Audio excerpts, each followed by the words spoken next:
আজকে আমি বানাবো ছোলার ডাল, লুচি দিয়ে খাওয়ার মতো একটা ডাল। তাই এখানে 250 গ্রাম ছোলা নিয়েছি। ছোলাটাকে ভালো করে ধুয়ে নিতে হবে। তারপর প্রেসারের মধ্যে এটা সিটি দিয়ে নিতে হবে। প্রেসার কুকারের মধ্যে দিতে হবে পরিমাণ মতো জল। তারপর এটা কয়েকটা সিটি দিয়ে নিতে হবে।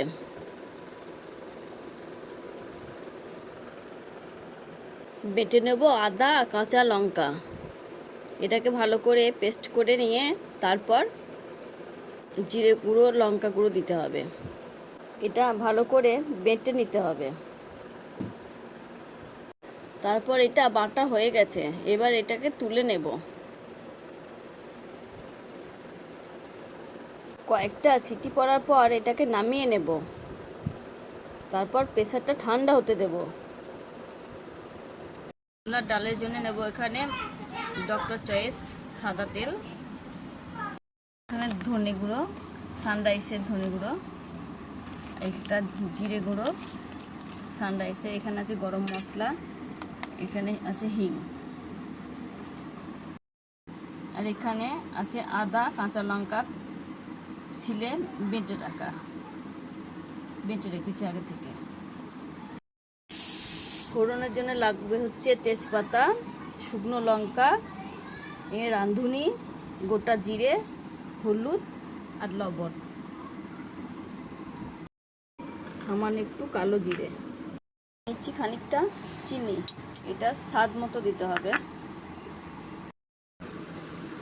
জিরে গুঁড়ো ধনে গুঁড়ো একসাথে এখানে নিয়ে নিলাম। লঙ্কাটা বলতে মনে ছিল না, লঙ্কাটা এখানে অ্যাড করছি, লঙ্কা গুঁড়ো। ছোলাটা সিদ্ধ হয়ে গেছে, বাটির মধ্যে নামিয়ে নেব। ওভেনটা অন করলাম, তারপর গ্যাসের মধ্যে কড়াটা বসিয়ে দিলাম। কড়াইটা গরম হয়ে এসেছে, এর মধ্যে দিয়ে দিলাম সাদা তেল, তারপর দিয়ে দেব হিং। এখানে ফোড়নে দিয়েছি তেজপাতা, দুটো শুকনো লঙ্কা, কালো জিরে, রাঁধুনি আর গোটা জিরে। মশলাটা একটু ভেজে নিচ্ছি। এরপর দিয়ে দেব, তেলটা গরম হয়ে এসেছে, ফোড়নগুলো ভাজা হয়ে গেছে। এরপর দেব মশলাগুলো আগে তৈরি করে রেখেছিলাম।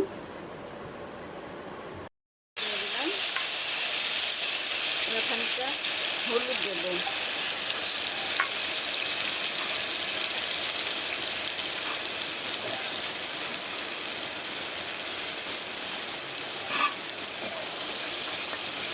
মশলাটা ভালো মতো ভেজে নেব।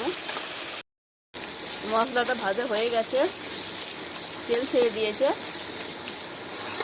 এর মধ্যে অ্যাড করব সিদ্ধ ছোলাটা অ্যাড করছি। এর মধ্যে স্বাদ মতো লবণ,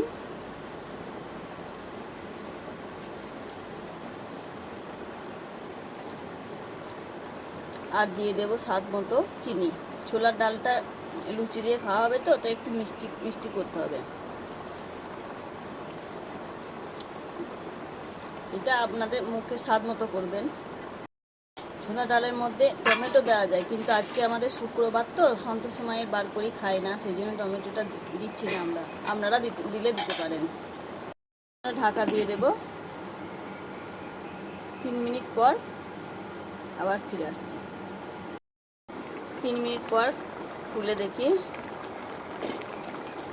একটু ঘন হয়ে আসলে এর মধ্যে গরম মশলাটা দিয়ে নামিয়ে দেব। ছোলার ডালটা হয়ে এসেছে, এর মধ্যে দিয়ে দিলাম খানিকটা গরম মশলা।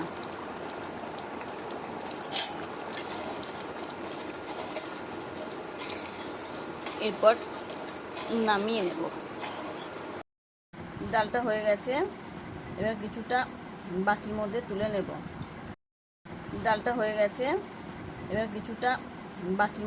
নেব। এবার গরম গরম লুচির সাথে কিংবা রুটির সাথে এই ডালটা খুবই ভালো লাগে।